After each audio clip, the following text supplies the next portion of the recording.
واستعینوا بالصبر والصلاة وإنها لكبيرة إلا على الخاشعين الذين يظنون أنهم ملاقو ربهم وأنهم إليه راجعون۔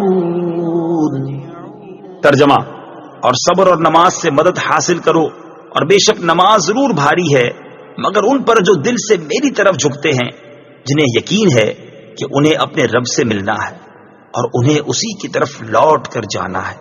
وَاسْتَعِینُوا بِالصَّبْرِ وَالصَّلَاةِ، اور صبر اور نماز سے مدد حاصل کرو۔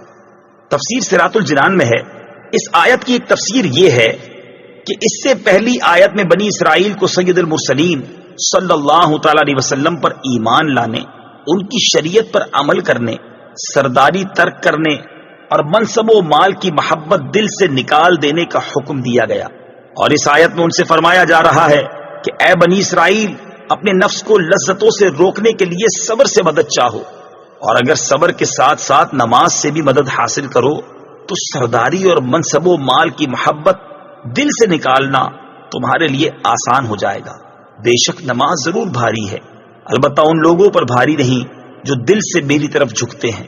دوسری تفسیر یہ ہے کہ اے مسلمانوں، تم رضائے الہی کے حصول اور اپنی حاجتوں کی تکمیل میں صبر اور نماز سے مدد چاہو۔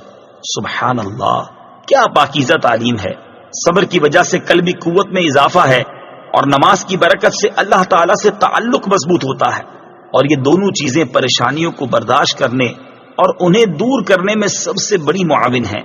انہا لکبیرۃ الا علی الخاشعین، بے شک نماز ضرور بھاری ہے مگر ان پر جو دل سے میری طرف جھکتے ہیں۔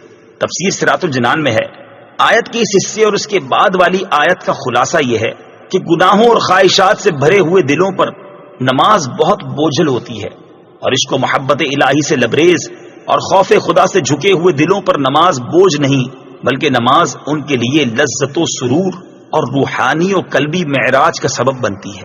اور یہ وہ لوگ ہیں جو اپنے رب عز و جل سے ملاقات پر یقین رکھتے ہیں اور اس مولا کریم کے دیدار کی تڑپ رکھتے ہیں۔ اس میں بشارت ہے کہ آخرت میں مومنین کو دیدار الہی کی نعمت نصیب ہوگی۔ نیز اللہ تعالیٰ سے ملاقات اور اس کی طرف رجوع میں ترغیب و ترہیب دونوں ہیں، اور ان دونوں کو پیش نظر رکھنا نماز میں خشوع پیدا ہونے کا ذریعہ ہے۔ گویا نماز میں خشوع و خضوع قائم رکھنے کا حکم بھی دیا اور اس کے حصول کا طریقہ بھی بتا دیا۔